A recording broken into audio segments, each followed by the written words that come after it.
All right. I'm really excited about this workshop today, Wendy. Me too. This is one of my favorite skills to practice. Mine too. I was actually still have a drawing from our last session that I've been hanging on to because I keep meaning to finish it eventually. That's a great idea to revisit it after you've had a little bit of a break. Yeah, and add a little more detail and then kind of finish the other half. I didn't have enough time to finish. So I'm really looking forward to that. I think later today when we do our teacher workshop to have that image back up and do the second half. I'm really excited about this workshop. Me too.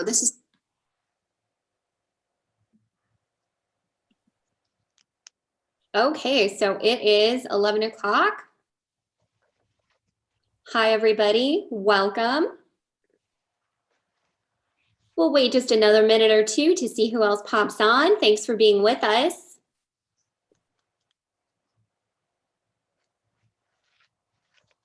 How are you, Kyla? I'm all right. It's sunny here, so, you know, that's definitely a plus. Just trying to enjoy the weather. My dog is laying in the sun, so he's enjoying it too. Oh, dogs love that so much. Yeah, he's just like laying on the floor next to me in this ray of sunshine. He found the perfect spot. So living his best life. How are you doing, Wendy? I love your holiday decorations.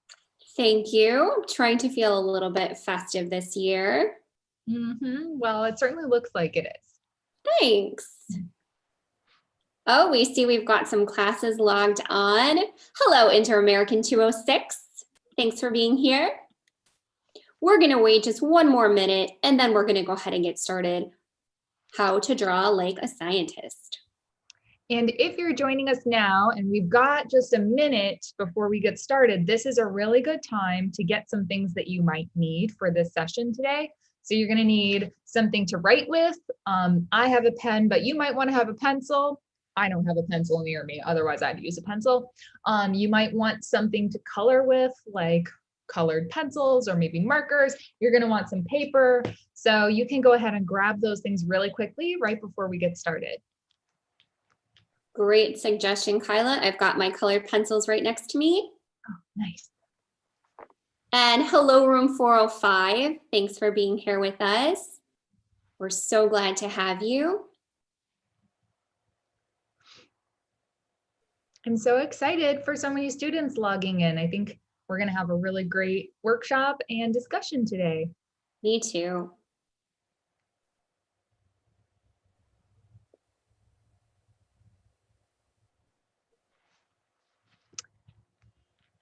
Okay, so if it sounds good to you, I think we're going to go ahead and get going. Welcome students and teachers to our third Field Museum Learning Connection student workshop. Today we're going to think about and practice how to draw like a scientist. I'm Wendy and I'm here with my colleague Kyla, and we're going to be talking to you about another skill that scientists regularly practice, and that is making scientific drawings. Thanks, Wendy, for getting us started. As a reminder, we are a part of the Field Museum, which is a really large natural history museum in Chicago. This is the inside of our main hall, so it might look familiar to you if you've been here before, but if you haven't, we have a lot of really cool scientific specimens and anthropological artifacts. If you look at that map, you can see kind of where we are in relation to maybe other areas that you know about. We have a lot of stuff. We have over 40 million objects. That is a lot of stuff. Collections. Yeah, it's a lot of stuff. Drawers and drawers and drawers and closets full of stuff. Some of that stuff is out on display. So if you visited us before, you maybe have seen some of our exhibits, like the one picture that's on the left. But most of our stuff, because we have so much, is behind the scenes where our scientists study them. Absolutely. Oops. 1 second. No problem. Oh my gosh. Let's say a quick hello to Hibbard Elementary rooms 210 and 212. Thanks for being here. We're so happy to have you. And welcome South Loop School. We've got a fantastic audience of students today. Thanks, Wendy. I had an issue with my sharing there, but thanks for jumping right in. We were just talking about all the stuff that we had, and I'm so glad so many more students are joining us for our workshop. But Wendy said we're going to practice drawing like a scientist, those scientists who study all of the stuff in our collections. And we're going to do that with learning a little bit about scientific drawing. And then we're going to practice. We're going to warm up our hands for drawing. And then we're going to draw an object that's from our collections together. Yep. Perfect. So an important thing for us to think about is, why do scientists draw? Well, there's a lot of different reasons that they draw, a lot of reasons that this skill is so useful. And the first one is, scientists draw to record and document information. And one of the things that they get to do before they record and document is make observations. Now, if you joined us last time, you remember that we make an observation by looking closely at something to determine what's really there. So we'll have some time to do that today too. Another reason that scientists draw is to help communicate information to others. So if we take a look at the scientific illustration on the right, I think we all recognize that guy, right? If you want to share your answers in the chat or with your teacher, what do you think this drawing is trying to communicate? What could we learn from this? Kyla, what do you think? I think that they are showing, what the shape of this animal might be, because I know maybe they only had bones to go off of, but the drawing is helping us to imagine what it actually looked like when it was alive. Absolutely. I was thinking how the scientist was trying to communicate maybe the way that this animal walked. And we can learn that by thinking about the very long neck on one side of the illustration and the very long tail on the other side, thinking about how it balanced as it went along. That's what I thought maybe they were trying to communicate. Yeah. I also like the colors that they used, because I think they maybe looked at animals that are alive today and what coloring they have, and maybe use some of that information to make an inference about what this dinosaur might have looked like, what color it might have been. Absolutely. So as you can see from this example, lots of helpful information can be communicated through scientific illustration. And that's just one example. So another important question that we need to think about is, what is a scientific drawing and how is it different from the typical drawings that we're really used to doing? Well, the first thing we need to think about is that scientific drawings show the size, the shape, and the location of a specimen. So they're accurate drawings. Scientists are drawing what they really see. They're not drawing something from imagination. Scientific drawings also use illustrations and labels to show an object's features. So drawing the object is incredibly important, but using words and numbers to convey additional information is just as important.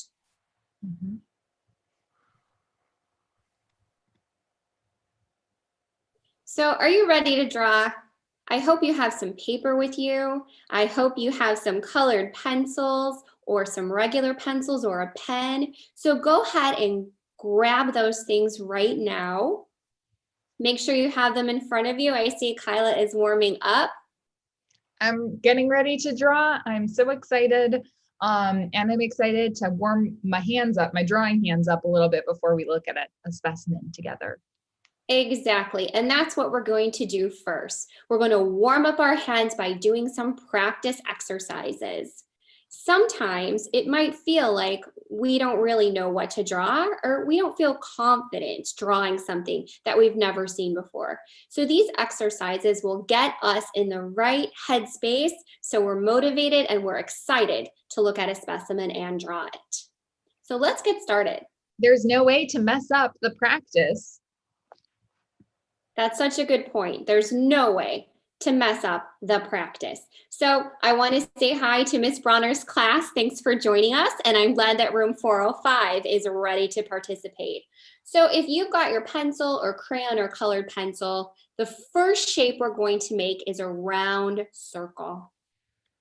Go ahead and make sure your pencil is held comfortably in your hand, and you're just going to make round circles on the page. You can make any size circle that you want. I'm drawing some circles here. They're not all perfectly round, but I feel like I'm getting some good practice. They're getting more round as I practice. And that's okay if they're not perfectly round, because this is just practice. And we want to feel really comfortable holding that pencil in our hand. So go ahead and practice making 2 or 3 more circles on your page.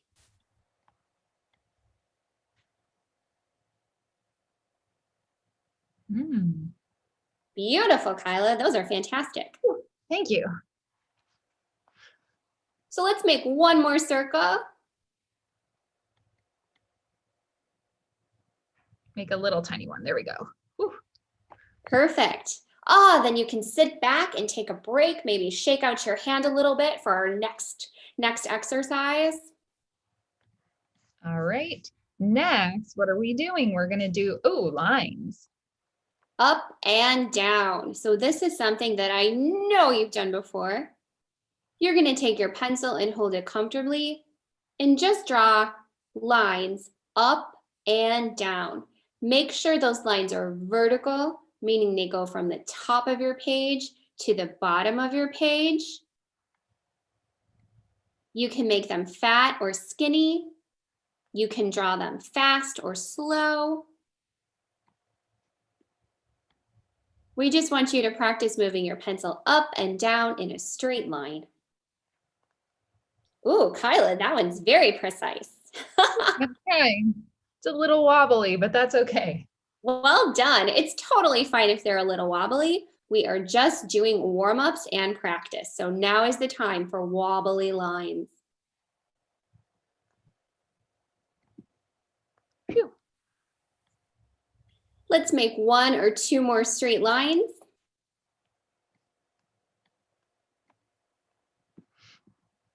Beautiful.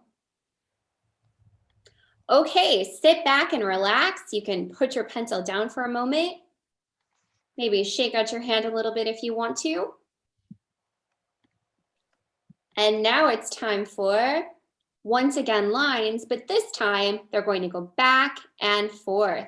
So we're going to start on the left side of our paper and move to the right.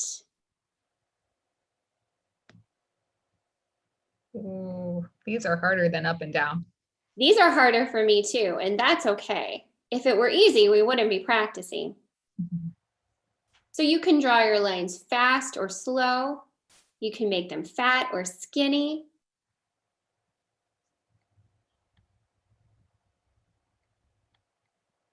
You do want to try to make them straight. Ooh, a line from right to left. That is a tricky one.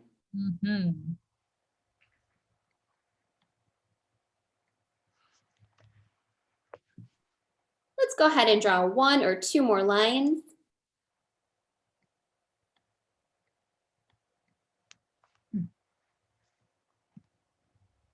That looks fantastic. Okay, we're halfway through our practice exercises. Give yourself a pat on the back. Well done.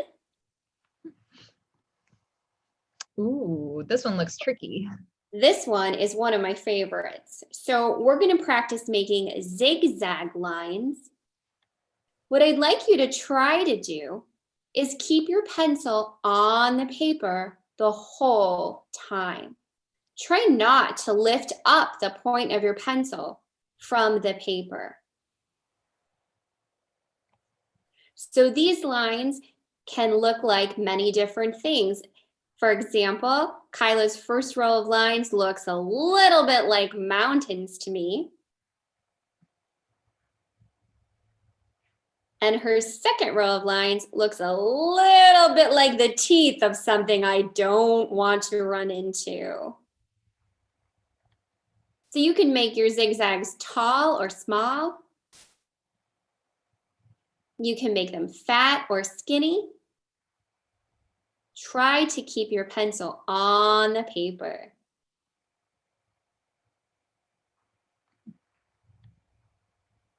You can even make a pattern of zigzags like Kyla's doing now.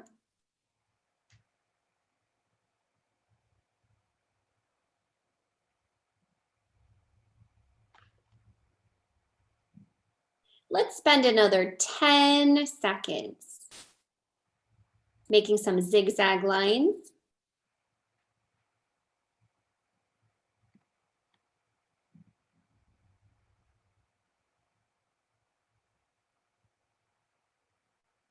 Oh, that looks great. Well done, everybody. That one was a little tricky.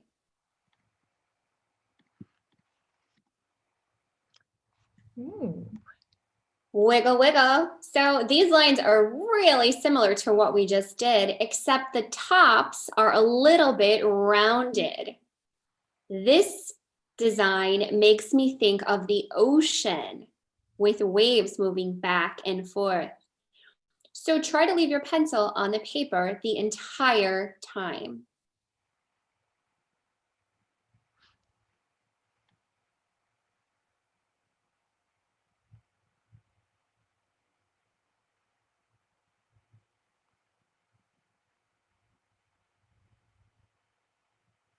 That looks great, Kyla. How's everybody else doing? Are you able to keep your pencil on the paper?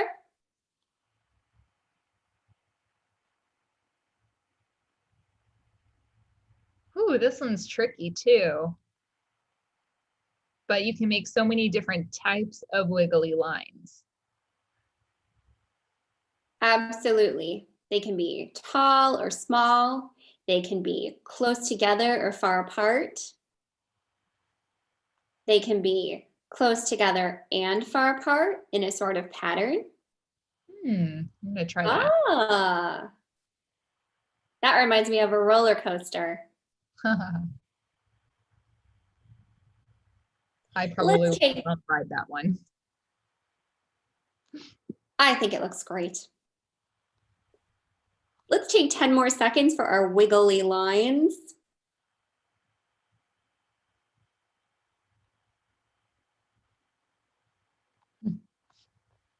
Awesome. So go ahead and sit back. You're doing a wonderful job.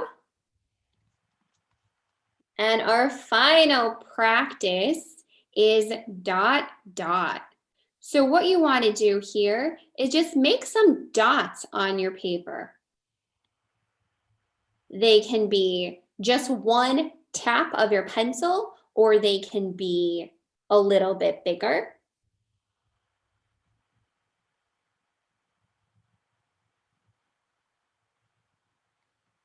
They can create a shape, or they can be in any random place.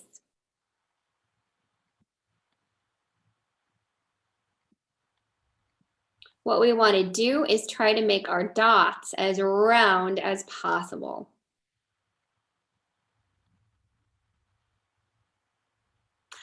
That looks like a starry sky, Kyla. It does. I think I see some constellations in here. I think so too.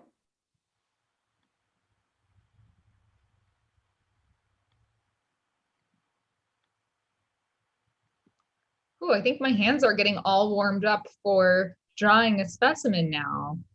Do you feel like your hand is ready to go? It's had some good exercise? Yep, I think so. Wonderful. So if you would like to, go ahead and make a couple more dots on your paper.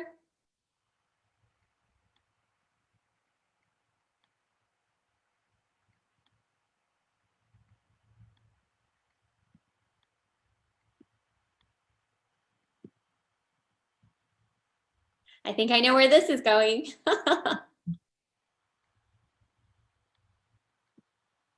All right. Well done, everybody. Thanks for practicing with us. So we're ready to do some scientific drawing. Go ahead and just sit back for a second and shake out your hands. Take a little bit of a break. You're doing a lot of hard work, and we thank you for it.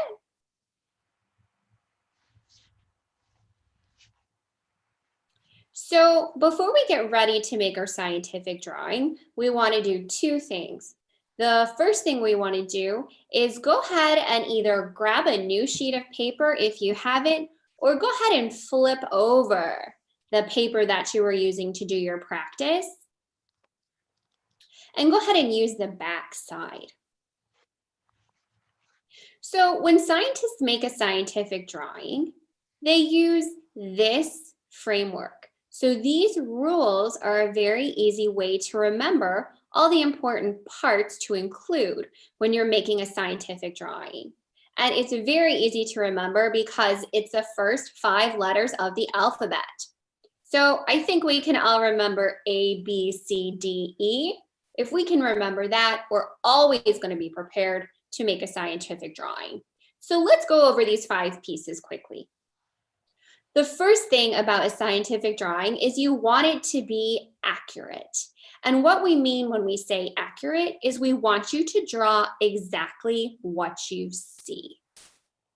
We don't mean that we want the drawing to be perfect. It doesn't need to look like we bought it for $1 million at the art store. What we want is for you to put on the paper what you observe. So I wouldn't make an animal purple if it wasn't actually purple. Is that what you're saying? That's what I'm saying. I'm saying we only want to draw what it is that we see. We don't want to use anything from our imagination.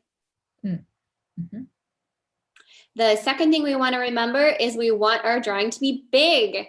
If you look at the sample drawing we have here, this student took up the whole paper. That's what we want, because the bigger your drawing, the easier it is for someone else to look at it and to understand what you're trying to communicate. The third piece is colorful. If you can, we'd love for you to use the real colors that you see in the specimen to make your drawing as accurate as possible. The fourth piece is detailed. If you look at the animals in this sample drawing, you can see that the cheetah at the very bottom, oh, I'm sorry, he's a jaguar. The jaguar at the very bottom has spots, and he's orange and black. So we know exactly what a real jaguar might look like. And the final thing that you want to remember when making a scientific drawing is your drawing needs to be explained. And we explain our drawing to someone else by using labels. So either words or numbers. Okay, are you ready to draw? Fantastic. So we're going to give you 5 minutes to make a scientific drawing of this butterfly. Remember, we want our drawing to be accurate, so what you really see, big and colorful. I'm going to start this timer that, like Wendy said, has 5 minutes on it. But if you don't finish in 5 minutes, don't worry, you can always spend extra time later today working on your drawing. So do as much as you can in 5 minutes, maybe get the outline, and then start working on some of the detail. But if you don't finish, that's okay too.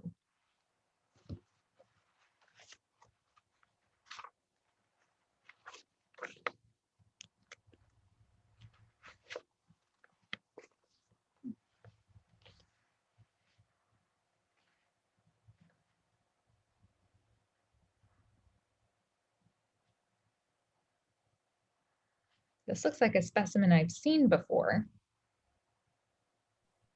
Do you know what this is, Wendy? Wow, to me, this looks like a very specific type of butterfly. Is it a monarch butterfly? I want to say it's a monarch butterfly.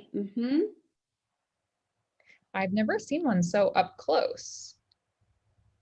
It's really nice to have the photograph to be able to capture all the details.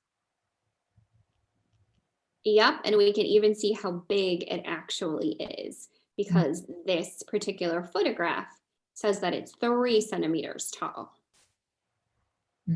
Or a little. Yep, in that section. I'm sorry, it's giving us a scale. I'll have to get out my ruler so I can measure 3 centimeters, and maybe it's about double that. So like it's like 6 centimeters tall. That sounds about right.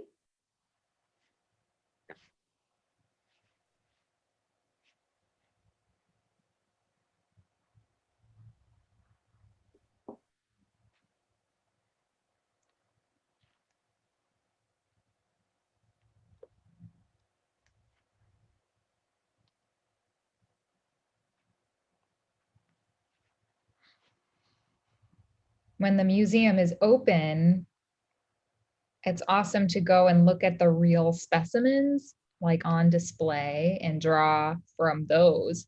But when we can't do that, a picture is almost just as good. That's right. Remember, as you're drawing, observe the butterfly closely and only draw what you see.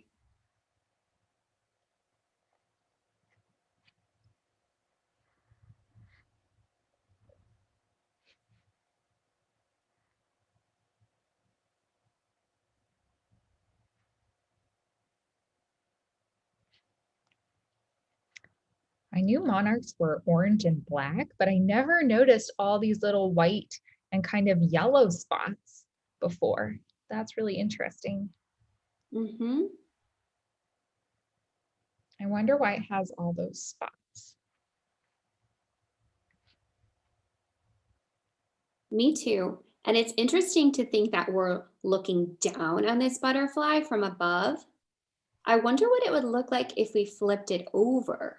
Yeah, you could make a whole different drawing from the other side because it might look really different. I bet you could. That would be a drawing for another day. That's right, because we're only drawing what we can actually observe. You know, it's difficult for us to imagine a time when we didn't have cameras and we didn't have smartphones. And scientists who were doing their work had to draw everything they saw because that's the only way they had to save that information. Yeah, that is interesting to think about. And even now that we do have cameras and smartphones, I feel like you can learn so much by drawing something too. So even though we can capture the image of it, when you look at it and you have to draw it, you notice so much more by doing that. Absolutely. Making a scientific drawing is such a great way to really notice the small details of an object. Wow, that 5 minutes flew by. We have about 20 more seconds. I know I'm not going to finish this drawing. I'll have to come to it later today. And that's okay. If you don't finish your drawing, it's no problem at all. Nobody is able to draw this entire butterfly in just 5 minutes. Okay. I only got about. Kyla? Oh my gosh, that looks fantastic. Thank you. I'm going to show it one more time. I didn't capture everything clearly. I only got about half of it. But I think later I might add some colors and I might use the symmetry to fill in the second half. Well, I'm so glad that you mentioned what you might do if you had more time, because for the next 2 minutes, we're going to complete oh, there's my butterfly. So that's what I got done in 5 minutes. So I got about half of his body drawn in a pattern. And then I wanted to do a little bit of coloring to reflect the colors that I was observing. That looks really good. Oh, thanks. So as we can see, my drawing's not done, and I bet your drawing's not done either. So what I think we're going to do next is take 2 minutes for the final steps of the process. And the final 2 steps of the process are adding details and explaining what we're trying to communicate. So go ahead and we're going to start the timer for 2 more minutes. This is the time for you to add something to your butterfly or to add some labels, some words or numbers that talk about what it is that you see.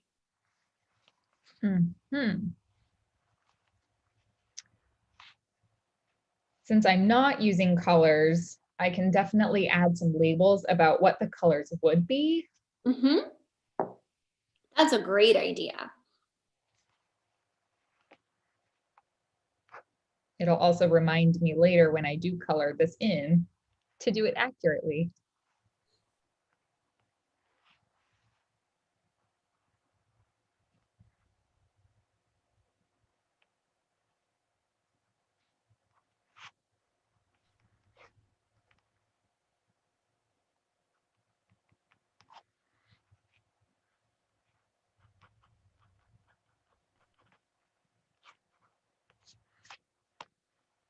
I'm also not very good at drawing texture, so I'm going to add some labels to describe what parts might, if I could touch them, might be smooth, and what parts kind of are a little fuzzy looking. That's a great idea. If you can add labels to describe what you think this butterfly might feel like, you can definitely do that too. But remember, it's not about creating a perfectly beautiful butterfly. We want you to just really carefully look at the butterfly and then draw exactly what you see.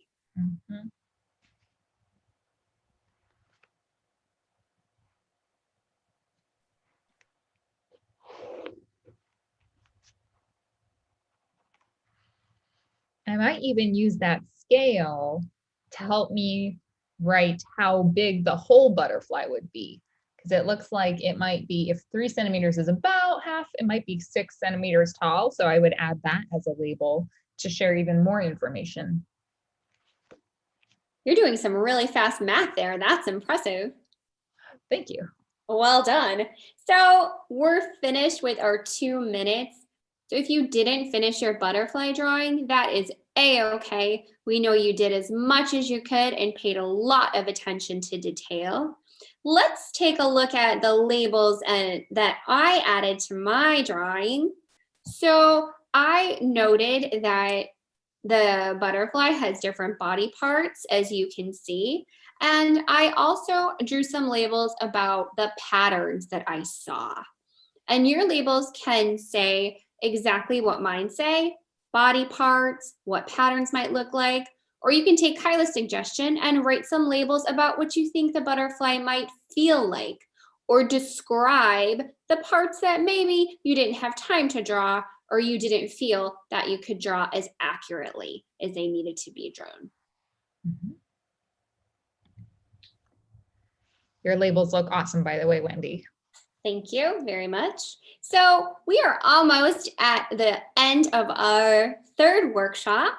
We're so happy that you joined us, but before we leave, we'd like to give you some suggestions of other things that you can do with scientific drawing. So as we've said throughout the last half hour, if you don't finish your drawing, it's okay. We encourage you to complete it and then share this butterfly drawing with your teacher. Think, what more do you want to know about butterflies? And then create 3 good questions that you might have about butterflies that you can investigate. And remember, scientists draw everything that they want to remember. So you can pick a different specimen to make a drawing about. It can be a plant in your house, or maybe you have a pet, or maybe you have a favorite animal that you can find a picture of and make a drawing of it. So as you're doing that in the future, remember our ABCDE approach, that it's accurate, big, colorful, detailed, and what was E, Wendy? Explain. We want to explain our drawing so we can communicate information to someone else. Thank you. I forgot that one for a second. If you forget, that's okay too. but try to remember A, B, C, D, E, and you'll be able to put together a great scientific drawing. So I hope that you tried this again with a different specimen of your choosing. Thank you, everybody, for joining us this morning. We're so happy to have you for our scientific drawing workshop from the Field Museum Learning Connection. We hope you have a really wonderful winter break and happy holidays, and we'll see you back for our next student workshop in January. Bye, everyone. Have a great day.